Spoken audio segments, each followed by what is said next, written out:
Olá, seja bem-vindo, seja bem-vinda a mais um programa Pensando Direito, aqui na TV RVC, toda terça-feira às 21 horas. E também no meu canal do YouTube, canal Pensando Direito, toda segunda às 8h30 da noite.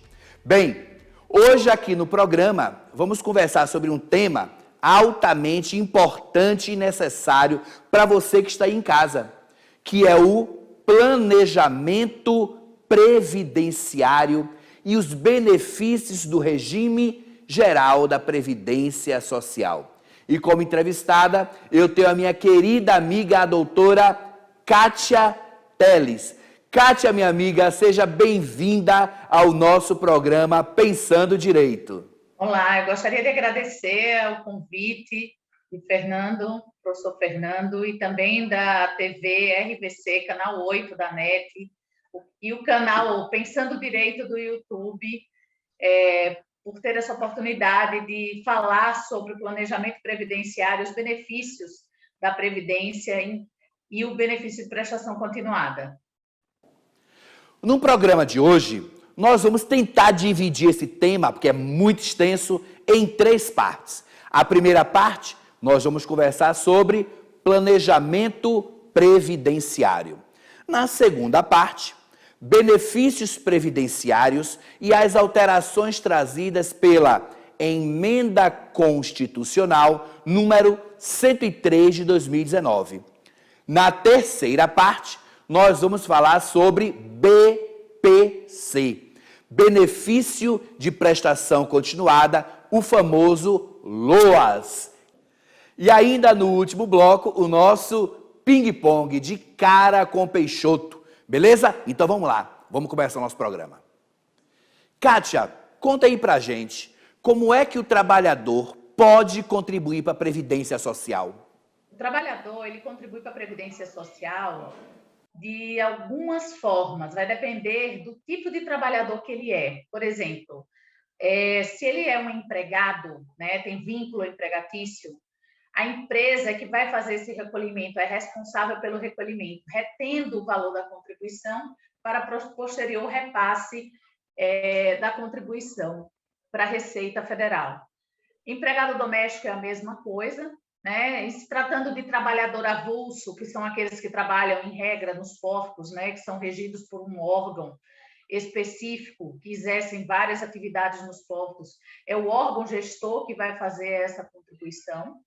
E tem também o trabalhador que contribui por conta própria, que é o contribuinte individual, que é uma categoria genérica e que abarca tanto os autônomos, prestadores de serviço por conta própria ou prestador de serviço à empresa, e ministros de confissão religiosa, por exemplo, né, empresários, né? Então, quando nós falamos em contribuinte individual autônomo, prestador de serviço por conta própria, ministro de confissão religiosa, empresários, eles recolhem por si mesmos, eles são os responsáveis pelo recolhimento da contribuição. Agora, outra dúvida que já surgiu aqui para mim. Quando é possível aumentar o valor da contribuição? O aumento do valor da contribuição, ele vai depender ou da empresa que o empregado está trabalhando, que tem um vínculo empregatício, né? À medida que aumenta o salarial, aumenta a contribuição, porque a contribuição ela vai incidir por faixa salarial, né? Nós vamos de 7,5% a 14% após a última reforma da Previdência. E em se tratando de trabalhador por conta própria, o contribuinte individual, por exemplo, ele é que vai determinar o salário de contribuição dele, que é a base de cálculo para ele pagar a contribuição. Então, ele pode pagar a contribuição sobre um salário mínimo, mas ele pode pagar a contribuição sobre o teto da Previdência também, ou sobre 2 salários mínimos, 3 salários mínimos. Então, quem é responsável pela própria contribuição é que vai definir essa forma, né, esse valor que vai contribuir, se vai aumentar ou não. Um planejamento previdenciário seria interessante nesse momento para esse tipo de trabalhador, porque no planejamento pode ser definido esses valores que serão recolhidos para a Previdência Social. Você falou em contribuição de empregado doméstico, dentre outros. Agora, isso tem a ver com segurado obrigatório e facultativo? O que isso significa? Então, o regime geral de previdência, ele protege os trabalhadores, de uma forma geral, da iniciativa privada. E nessa proteção, a legislação previdenciária, ela incluiu também pessoas que, mesmo sem trabalhar, por exemplo, uma dona de casa, né? Um estudante, um desempregado, né? Uma pessoa que não esteja trabalhando, mas quer que esse tempo que ele não está trabalhando conte como tempo de contribuição. Então, essas pessoas elas podem contribuir como segurado facultativo. Eles não são obrigatórios.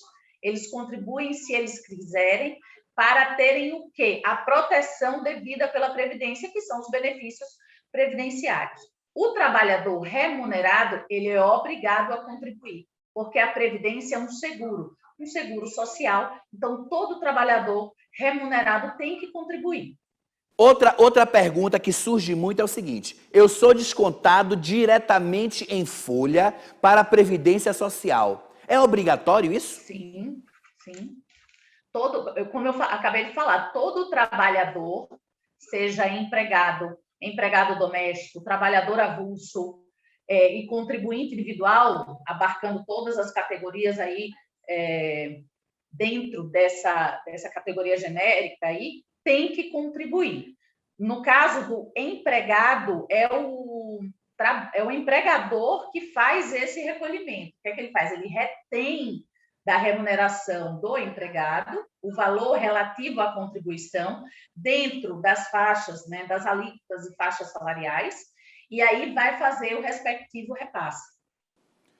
O segurado pode ter uma previsão do valor da sua aposentadoria no futuro? Veja só, a Previdência Social, ela tem regras que mudaram muito, né? Elas vêm mudando. Nós tivemos uma grande reforma em 1998, com a emenda 20. Nós tivemos reformas menores, até a última que também foi muito grande, que foi a emenda constitucional número 103.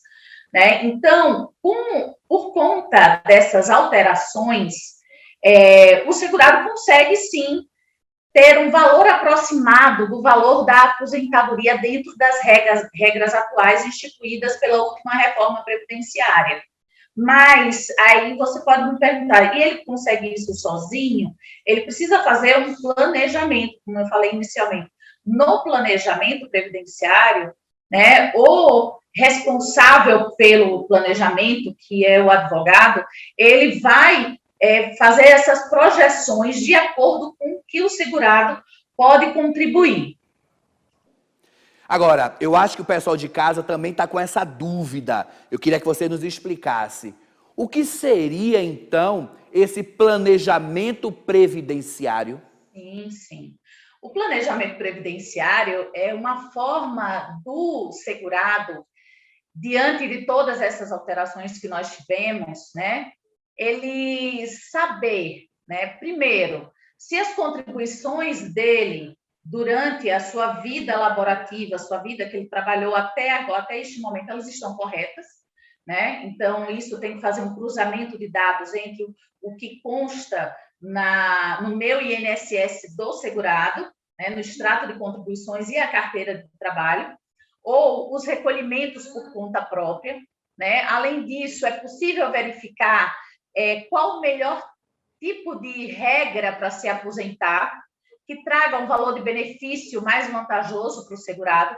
Então, há uma sugestão, né, diante do quadro de informações do trabalhador, o advogado ele consegue verificar quais seriam as melhores regras para serem aplicadas, né? E também o valor de contribuições futuras.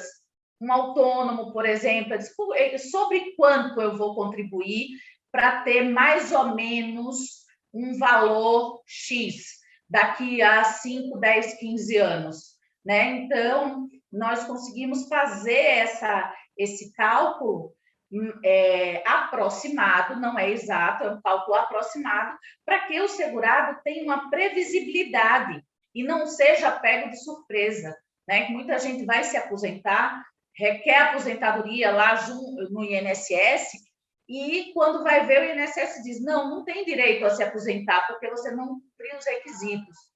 Então, para que você não seja pego de surpresa, você faz esse planejamento, porque você já sabe de antemão o que precisa fazer para, no momento do requerimento da aposentadoria, você ter acesso ao seu benefício.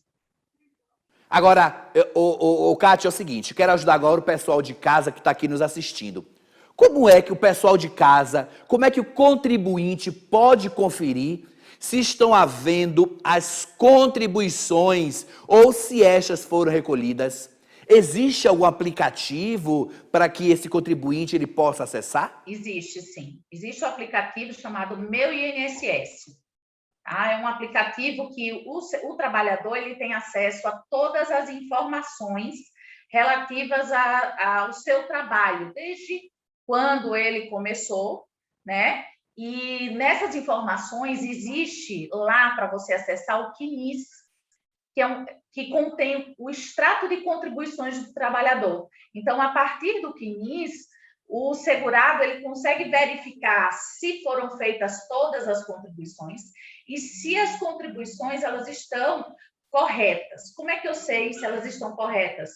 É importante que o trabalhador guarde os olerites. Então, os olerites eles são prova de pagamento da contribuição, do valor da contribuição. Então, no momento do planejamento previdenciário, o responsável por fazer esse planejamento vai fazer essa verificação. Se o que está contribuído, o valor contribuído que consta no INSS é igual ao que consta no olerite. E se não cruzar, ou seja, esses dados não baterem, há como pedir o reajustamento do CNIS. Como assim? Guardar olerites? Vamos lá. Imagina que eu tenho 30 anos trabalhando em uma determinada empresa. Como é que eu vou guardar esses olerites? Eu acho que nesse tempo aí, né, a impressão já desapareceu, ou não? É muito complicado isso. Geralmente, os segurados não guardam, né? Não tem esse documento em mãos.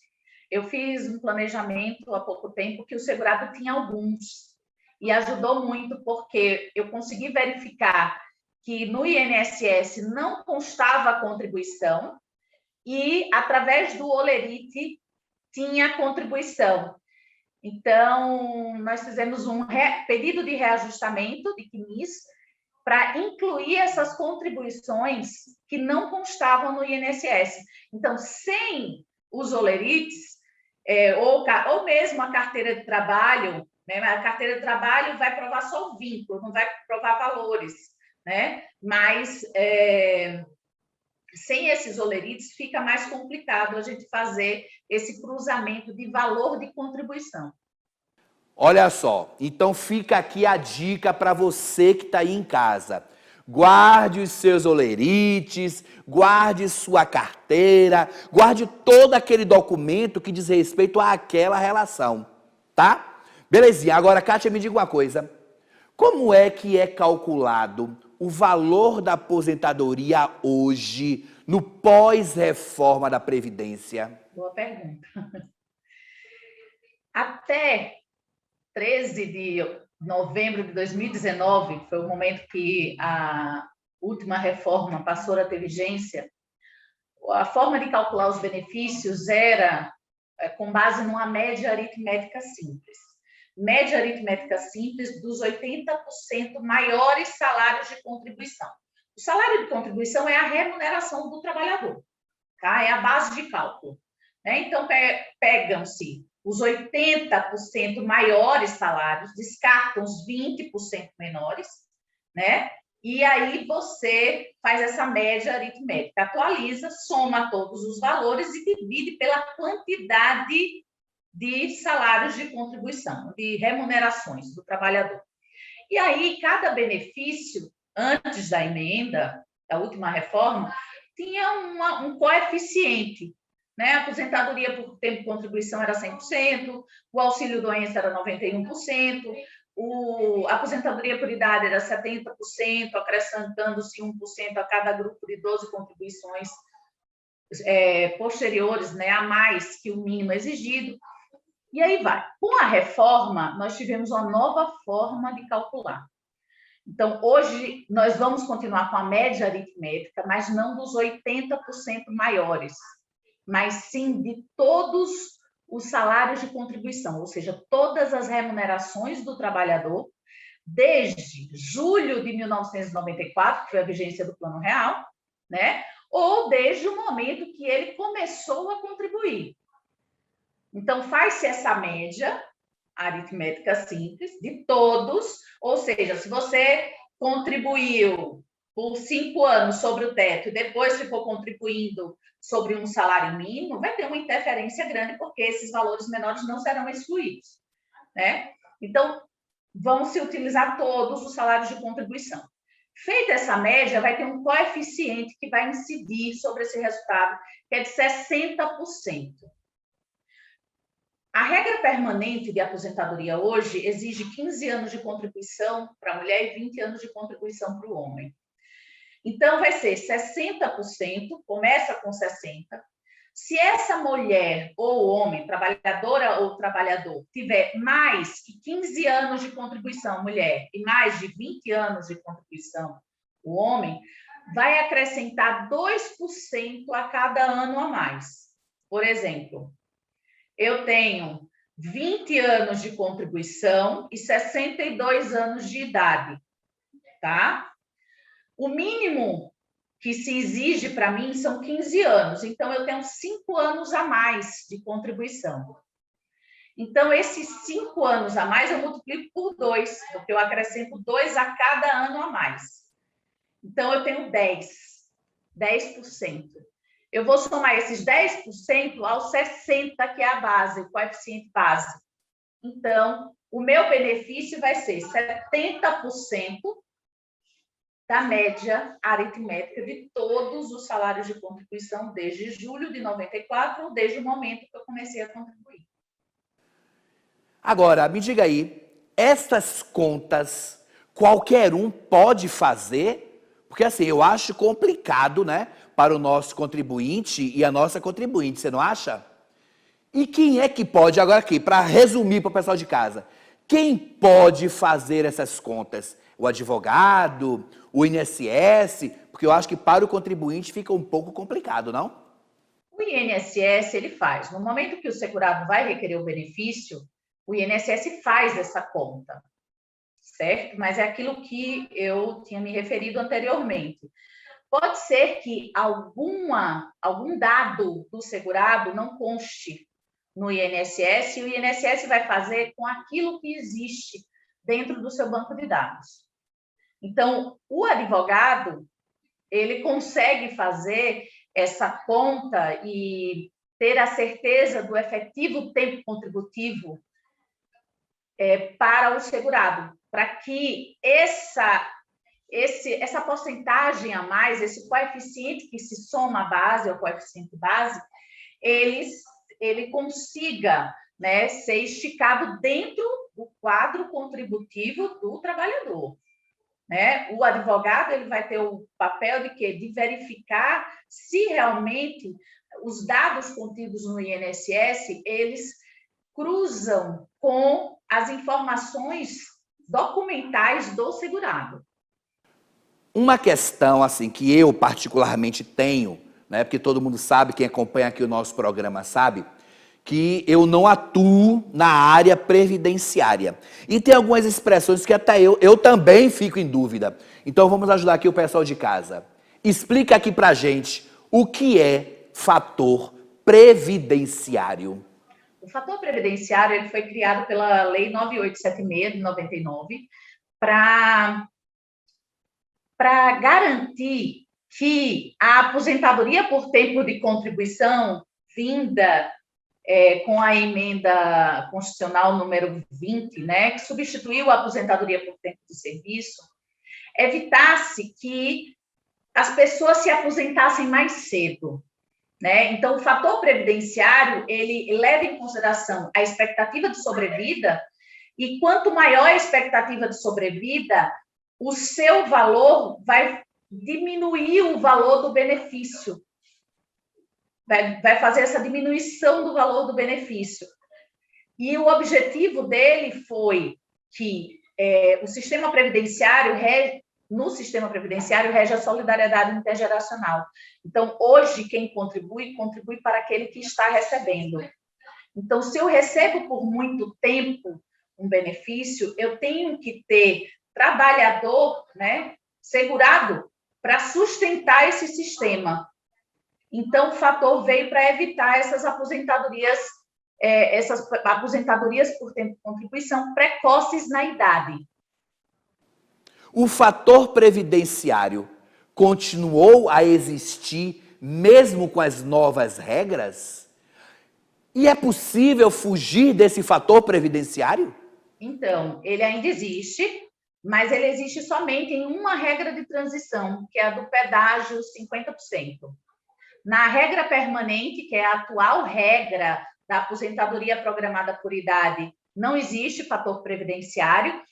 E nas demais regras de transição, que além dessa regra pedágio 50%, existem mais 4. Então, também não existe fator previdenciário. Então, só existe sim, ele não foi extinto, mas só para essa regra do pedágio 50%, regra de transição. O programa de hoje está sensacional, hein? Por isso, não saia daí, que a gente volta já já.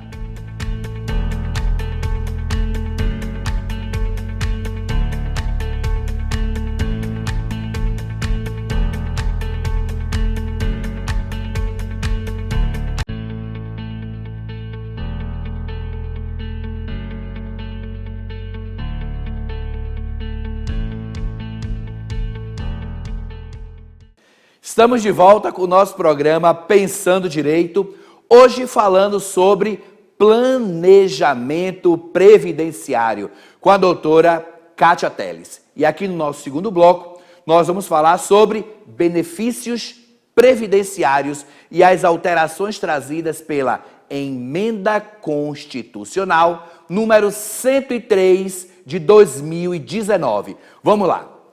Kátia, me diga uma coisa. A Emenda Constitucional número 103 de 2019, de fato, trouxe muitas mudanças para os benefícios previdenciários? Trouxe.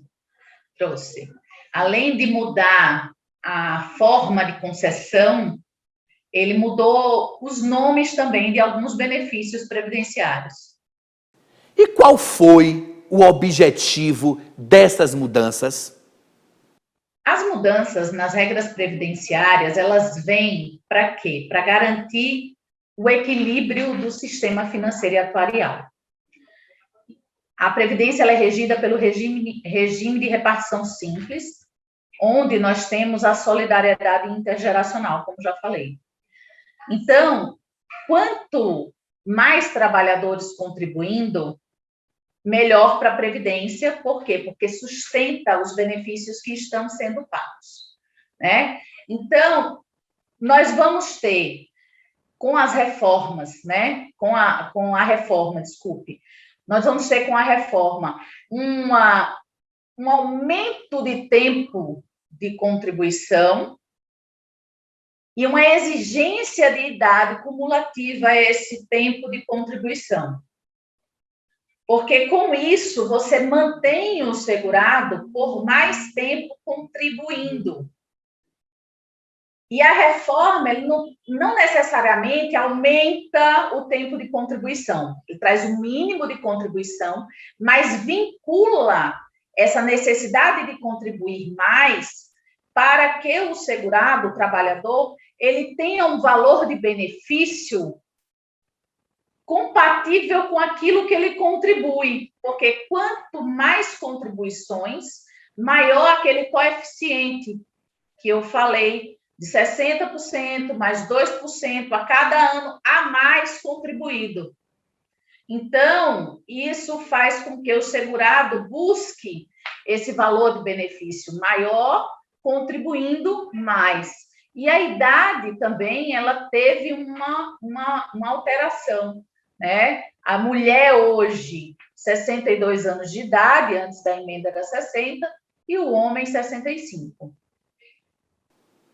Quais foram as regras de transição incluídas pela reforma da Previdência em 2019 para a aposentadoria do segurado? Sim. Nós tivemos 5 regras de transição. 5 regras de transição e a regra permanente. As 5 regras de transição, elas vieram para abarcar formas de aposentadoria que existiam antes da emenda. Então, para que o trabalhador não se sentisse tão prejudicado, né, entre aspas, digamos assim, pelas mudanças que tiveram que acontecer, então as regras de transição, elas vão adequar aquele trabalhador que se filiou ao regime geral, que começou a trabalhar antes da emenda, e que continua, e que ainda, né, não tinha cumprido os requisitos para se aposentar até a emenda, 13 de novembro de 2019. Então, essas pessoas, elas não tiveram simplesmente que se submeter à regra permanente criada, válida a partir de 13 de novembro de 2019, né? Elas podem, né, os trabalhadores, eles podem verificar qual dessas regras de transição é mais apropriada para a sua situação. Então, nós temos a regra de pontos, né, que a Lei 13.183 de 2015, ela já tinha trazido essa regra de pontos que viabilizava a exclusão do fator previdenciário, né? Então, existe a regra de transição para essa regra de pontos criada lá atrás, um pouco diferente, com uma tabela de transição também de pontos, né? Teve a regra de transição de idade e tempo de contribuição, exigindo-se o tempo de contribuição mínimo, que já era específico da aposentadoria por tempo de contribuição antes da emenda, 30 anos para a mulher e 35 para o homem, com um mínimo de idade começando em 56 para a mulher e 61 para o homem, né? Também com uma tabela de progressão, aumentando-se essa idade 6 meses a partir de 1º de janeiro de 2020, tá? Nós tivemos também a regra de transição, do pedágio de 50%. Essa aí é aplicada apenas para aqueles trabalhadores segurados que faltavam menos de 2 anos para se aposentar por tempo de contribuição no momento da emenda constitucional 103. Né? Por exemplo, a mulher tinha 28 anos e 1 mês nesse momento. Então, ela pode utilizar essa regra de transição, só que incide fator previdenciário. Então, é nessa regra que incide fator previdenciário. E o homem, com mais de 33 anos em 2019, pode-se utilizar também dessa regra de transição do pedágio de 50%. A 4ª regra de transição é do pedágio de 100%. Né? O pedágio de 100% exige, né, um mínimo de idade, 57 anos de idade para a mulher e 60 anos de idade para o homem, e ela estabelece um pedágio de 100% sobre o tempo que faltava para se aposentar no momento da emenda, da reforma previdenciária, da última reforma previdenciária. Então, eu faltava 10 anos para me aposentar. Então, eu conseguiria me aposentar com 57 anos de idade. Então, eu tinha 20 anos no momento da emenda, 20 anos de contribuição, faltava 10. 100% de 10 mais 100. Então, eu poderia utilizar essa regra de transição de pedágio 100% se eu contribuir por mais 20 anos. Esse seria o pedágio, certo? E não tem incidência do fator previdenciário nessa regra.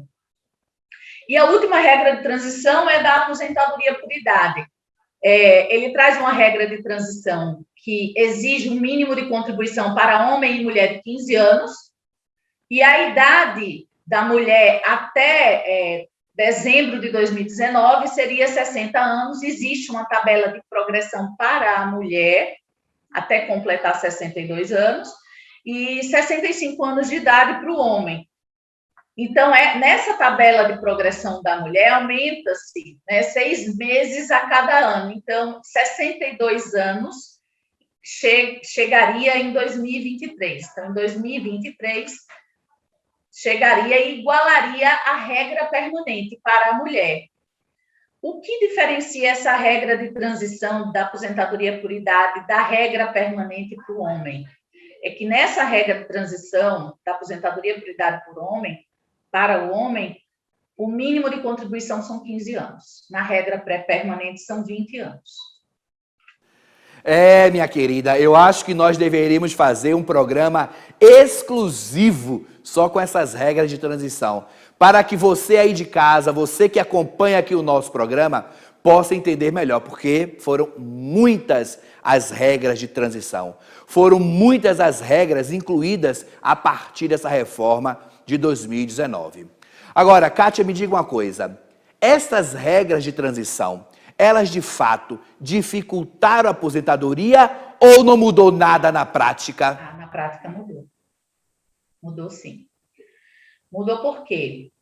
Porque, por exemplo, quem hoje estava, um homem, por exemplo, com 30 anos de contribuição no momento da emenda 2019, 30 anos de contribuição, faltava apenas 5 anos para ele se aposentar.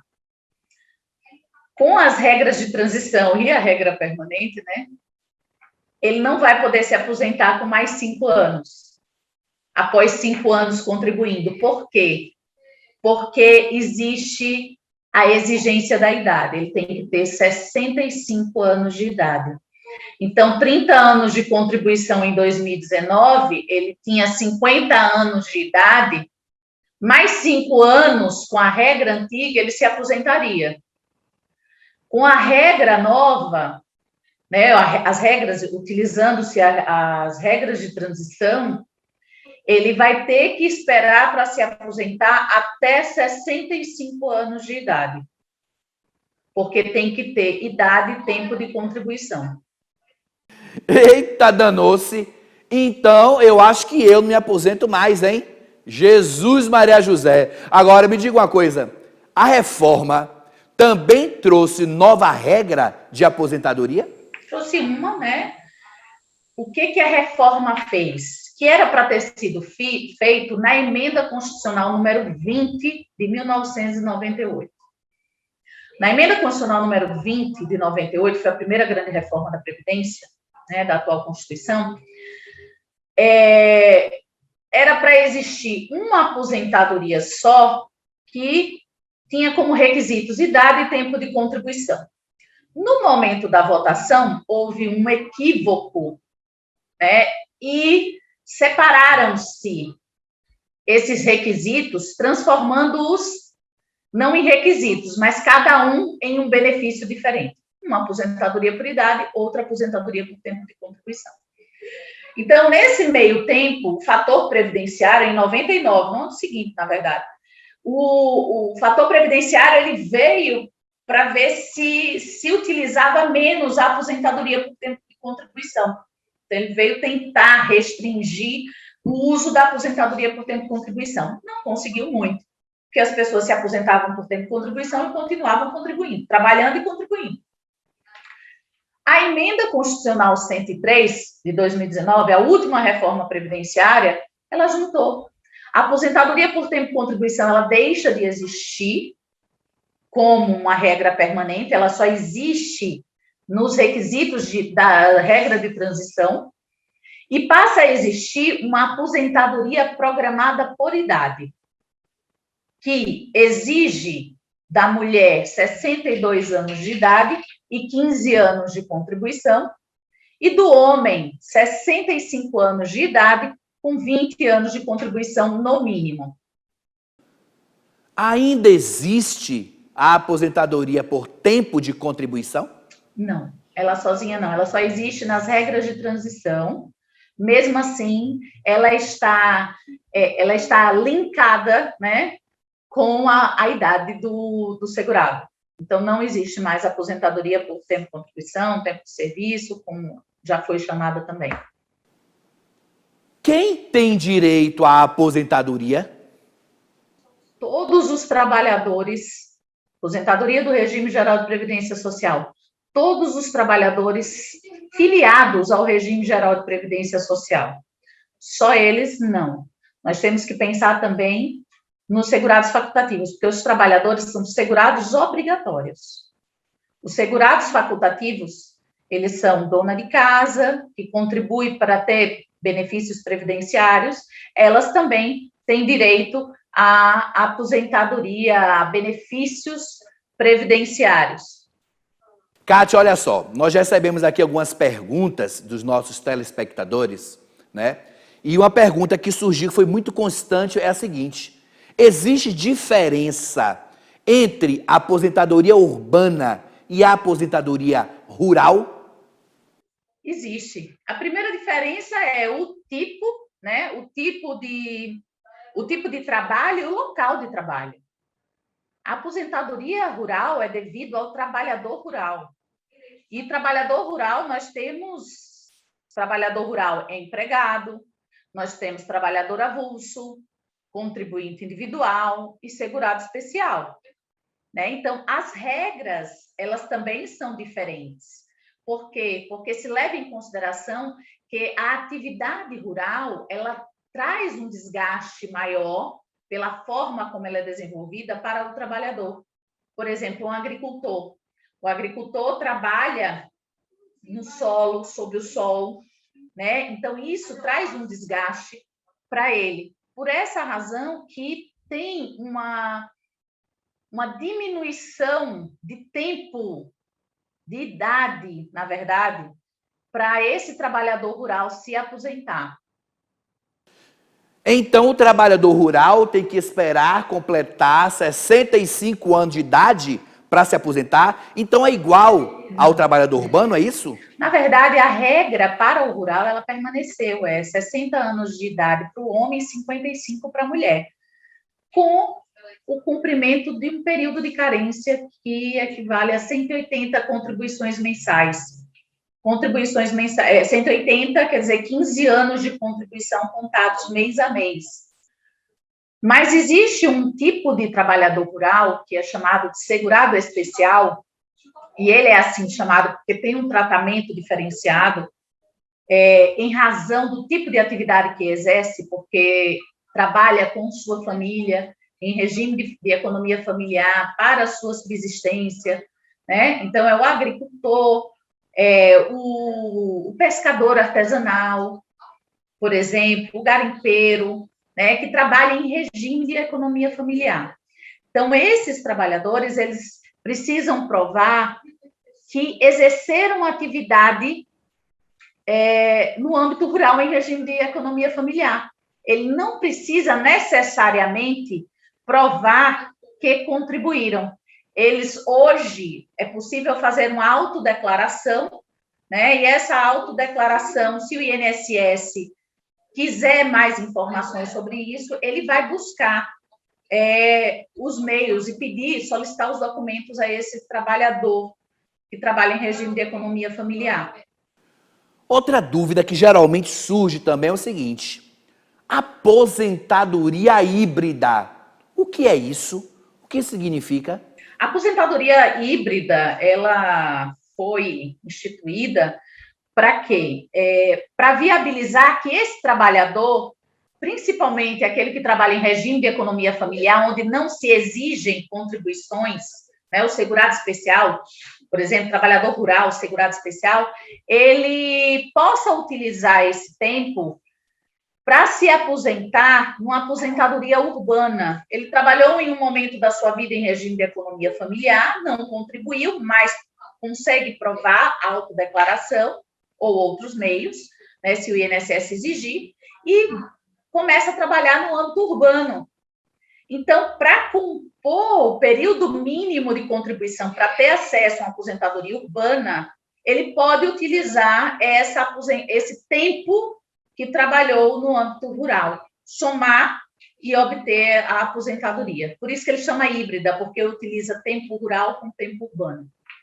Outra pergunta também que recebemos aqui no nosso canal, e aliás, você que está em casa, quiser mandar alguma pergunta para a gente, é fácil, é simples. Basta acessar o nosso canal no YouTube, canal Pensando Direito, e mandar lá o seu comentário, mandar a sua pergunta, que nós vamos repassar aqui para o nosso convidado. E uma pergunta que chegou para a gente foi justamente essa. Será que eu posso pedir minha aposentadoria direto na justiça? Ou eu primeiro preciso solicitá-la junto ao INSS? Tem que solicitar no INSS primeiro, porque ele é o órgão responsável pela concessão dos benefícios. Então, o primeiro lugar que o segurado tem que se dirigir é o INSS. A justiça é um segundo momento. Um segundo momento quando? Quando realmente o INSS ou indefere o benefício em suas instâncias, porque tem o primeiro pedido, depois tem a primeira instância, a segunda instância, que são as vias recursais administrativas, né? Então, o segurado ele pode fazer uso desses recursos administrativos também. Se não tiver condições, se o INSS não conceder de forma alguma ou demorar a analisar o benefício, porque o INSS tem prazo, recorre-se à justiça para ter acesso ao seu direito. Então, Kátia, olha só. Eu quero me aposentar, então eu já sei quais são os caminhos. Agora, eu preciso saber o seguinte. Quais são os documentos necessários para dar entrada na minha aposentadoria? Então, os documentos são os básicos de todo cidadão. É o RG, o CPF. Só que o segurado, ele precisa provar que trabalhou. Então, é a CTPS, por exemplo, a carteira de trabalho, ou as guias de recolhimento junto à Previdência Social. Pode ser contrato de trabalho também, para provar que trabalhou durante um período, por exemplo, advogado, né? Pode ser processo. Então, já utilizei, por exemplo, processo para fazer prova de que, num determinado período, mesmo ele não tendo contribuído, ele pode provar que naquele momento ele trabalhou, porque existem processos que ele atuou, e ele pode contribuir retroativamente, por exemplo, para fins de tempo de contribuição e não como carência. Ainda tem muita coisa aqui no nosso programa, hein? Não saia daí, a gente volta já já.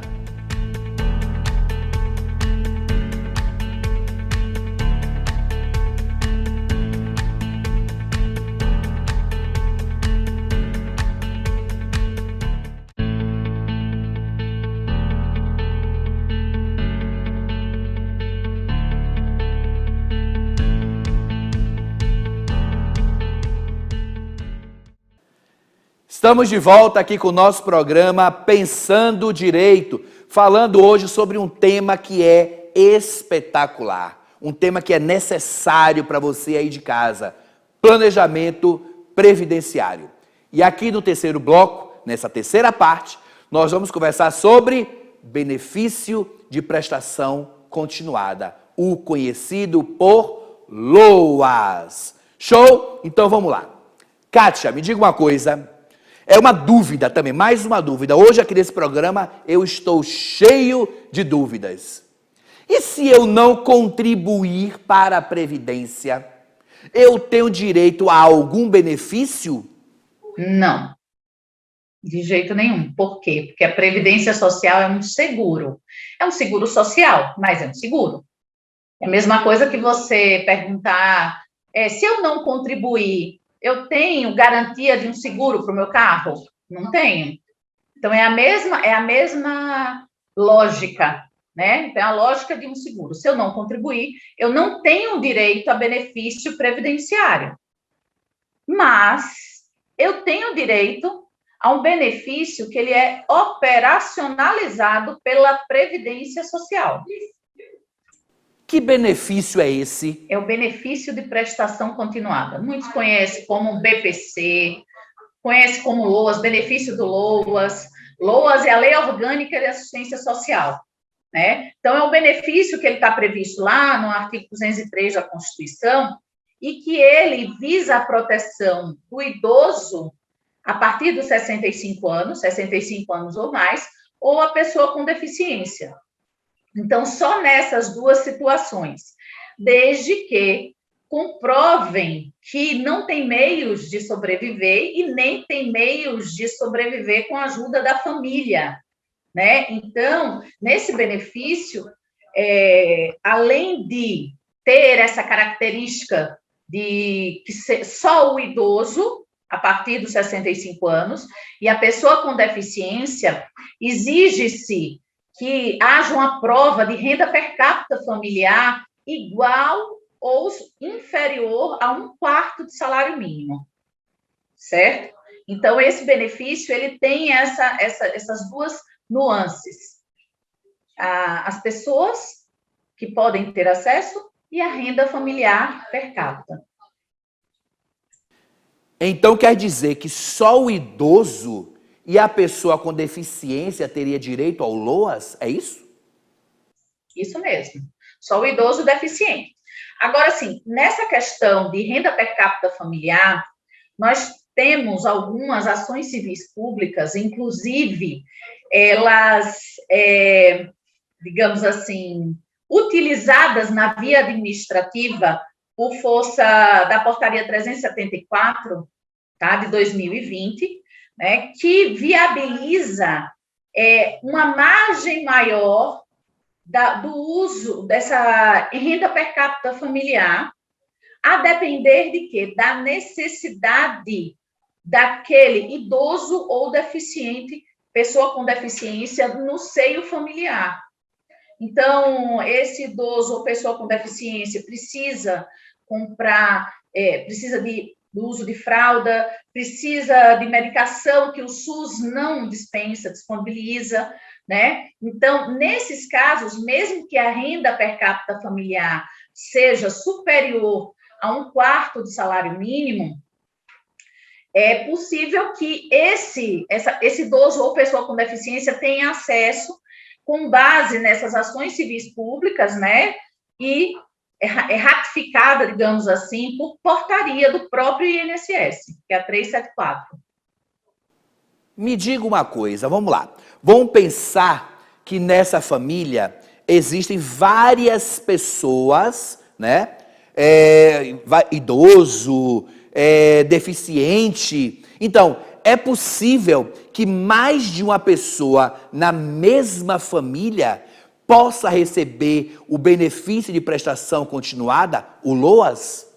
Bom, a Lei Orgânica de Assistência Social, ela previu a possibilidade do idoso, né? Existindo mais de um idoso no seio familiar, é possível que o segundo idoso tenha acesso também ao BPC? E no cálculo da renda, no cômputo da renda per capita familiar, exclui-se o valor que o primeiro idoso que recebeu o BPC, né, exclui-se esse valor, né, e o segundo idoso vai poder ter acesso. E a lei falou somente em quem? Em idoso, não falou em pessoa com deficiência, mas nós temos decisões estendendo também para pessoa com deficiência. Existindo mais de uma pessoa com deficiência no ambiente familiar, né, um já recebe, o outro tem direito, então faz-se a mesma lógica.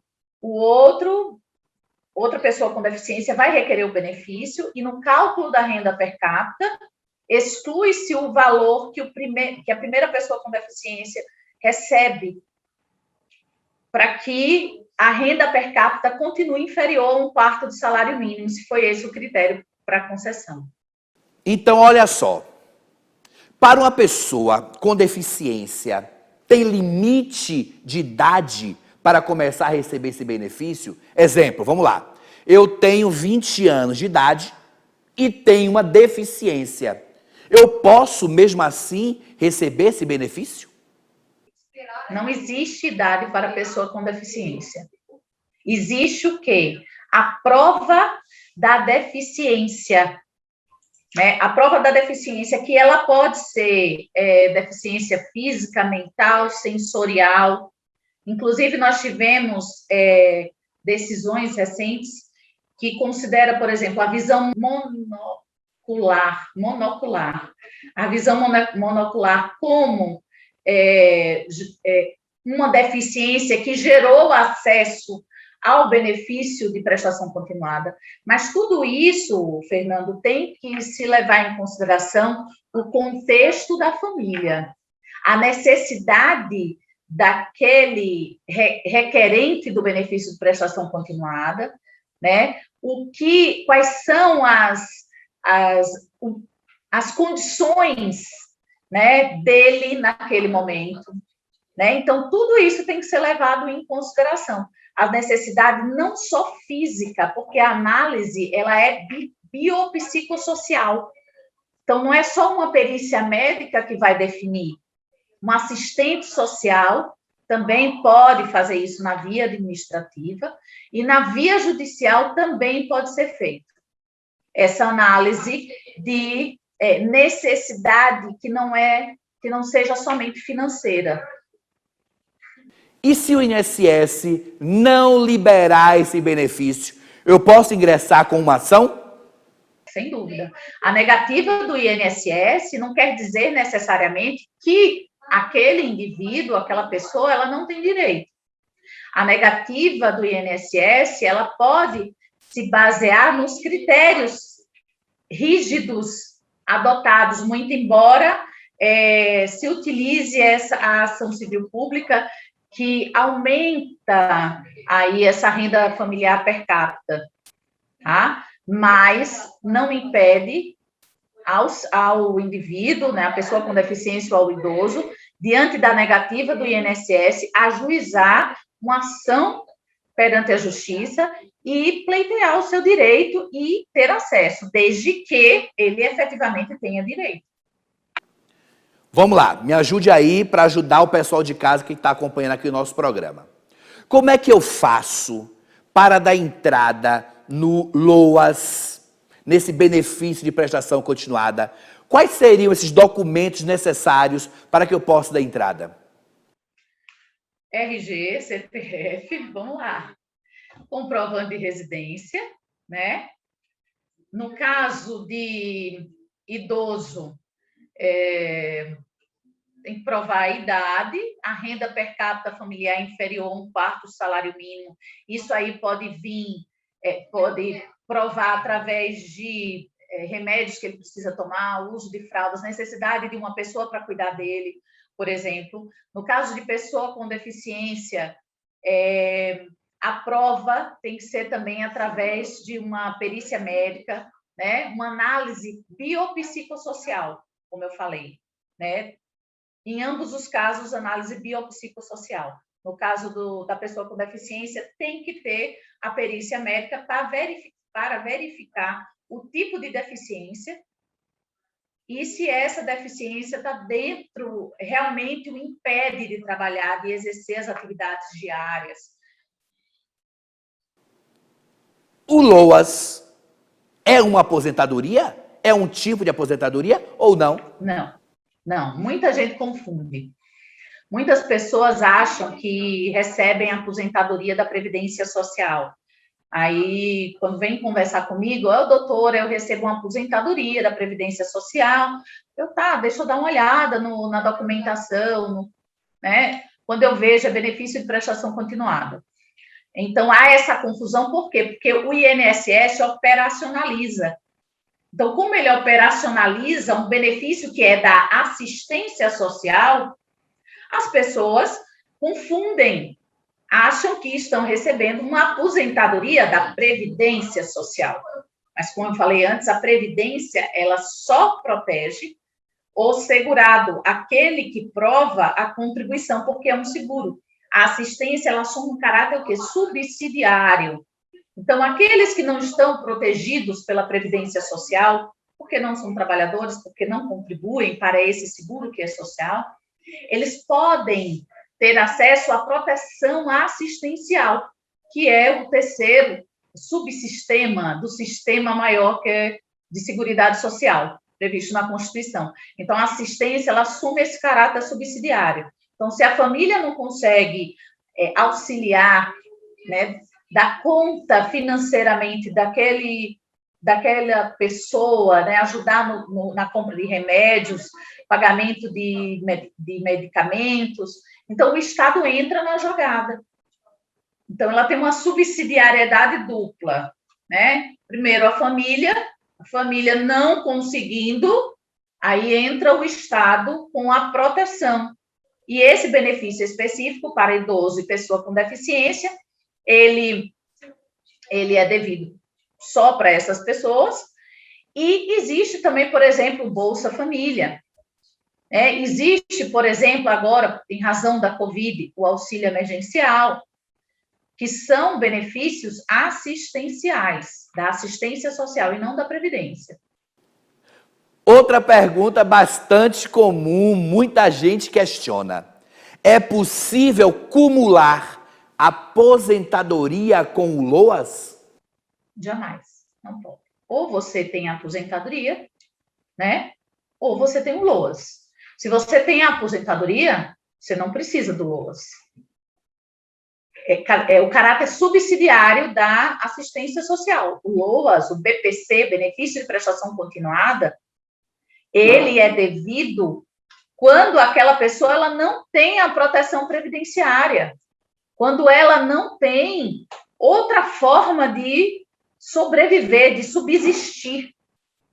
Então, não é possível de forma alguma. E na mesma família, vamos lá, vamos esclarecer. É possível ter alguém que seja aposentado e outro que receba o LOAS? Pode sim. Pode ter um aposentado, uma pessoa com deficiência recebendo o LOAS. E levando-se em consideração os requisitos, quais? Principalmente a renda per capita familiar inferior a 1/4 do salário mínimo.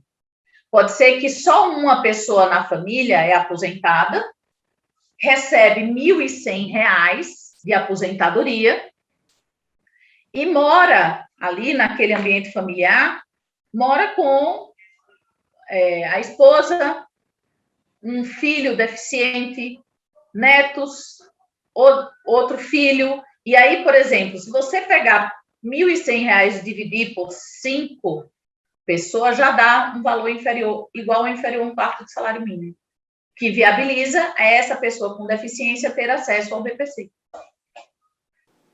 Kátia, muito boa a sua explicação, viu? Eu hoje acabei de aprender mais uma coisa com você. Espero que você aí de casa também. Agora, para acrescentar aqui aos nossos conhecimentos, qual é o valor do LOAS?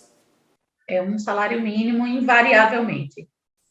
Né? Não existe como diminuir nem aumentar. Aquele que recebe o BPC recebe um salário mínimo. Importante, esse benefício de prestação continuada, ele não é definitivo. Ele é reavaliado a cada 2 anos. Como assim? Então quer dizer que o benefício de prestação continuada, o LOAS, ele não é definitivo? Não, ele passa por uma reavaliação, né? A cada 2 anos, ele é reavaliado e o INSS, como é o órgão que operacionaliza, né? Ele verifica se os requisitos que ensejaram a concessão, eles se mantêm. Se eles se mantiverem, né? Renda per capita familiar inferior a 1/4 salário mínimo, que é o critério objetivo, a condição de deficiência também, então ele vai persistir. Ele vai persistir e ele não é transmissível. Ele não se transmite. Agora, mudando um pouquinho de assunto, saindo do LOAS e falando sobre benefícios, os dependentes do segurado, o segurado trabalhador, têm direito a quais benefícios? Os dependentes do segurado, eles têm direito a 2 benefícios, né? O auxílio reclusão e a pensão por morte. São os benefícios devidos. A diferença é que o auxílio reclusão, ele é devido para os dependentes do segurado de baixa renda. E a pensão por morte é devida aos dependentes de todos os segurados. Os dependentes, quem são, né, esses dependentes? Cônjuge, companheiro, companheira, filhos, né, filhos, menor enteado, menor tutelado, os pais e os irmãos do segurado também podem entrar na relação de dependência, desde que, né, no caso dos pais, desde que não existam dependentes que a legislação chama de dependentes de primeira classe, que são aqueles que estão diretamente com o segurado, que são cônjuge, companheiro, companheira e filhos, menor enteado, menor tutelado, nesses dois últimos casos, devendo provar dependência econômica. Então, não existindo esses aí, os pais entram na relação de dependência, podendo ter direito à pensão por morte. Não existindo cônjuge, companheiro, filhos e menores lá, e os pais, os irmãos entram, desde que provem dependência econômica também. Como o nosso programa tem um cunho social, eu acho que bastante aguçado, porque nós aqui queremos lhe prestar um serviço para você que está em casa acompanhando. Então, Kátia, é importante que o segurado busque auxílio de um advogado para solicitar a sua aposentadoria, LOAS ou algum benefício junto ao INSS? É importante, sim, o advogado. Por quê? Porque o segurado, ele não tem o conhecimento do processo administrativo. Ele não tem o conhecimento de como pode fazer esse requerimento, se precisa fazer um pedido por escrito, se não precisa. Geralmente, o segurado se dirige ao INSS e o atendente do INSS faz o pedido para ele. O pedido eu estou pedindo auxílio doença. Então, marca a perícia primeiro, junta os documentos e ele não faz nenhuma solicitação contando a sua situação para que seja analisado. Então, isso você só consegue com um advogado.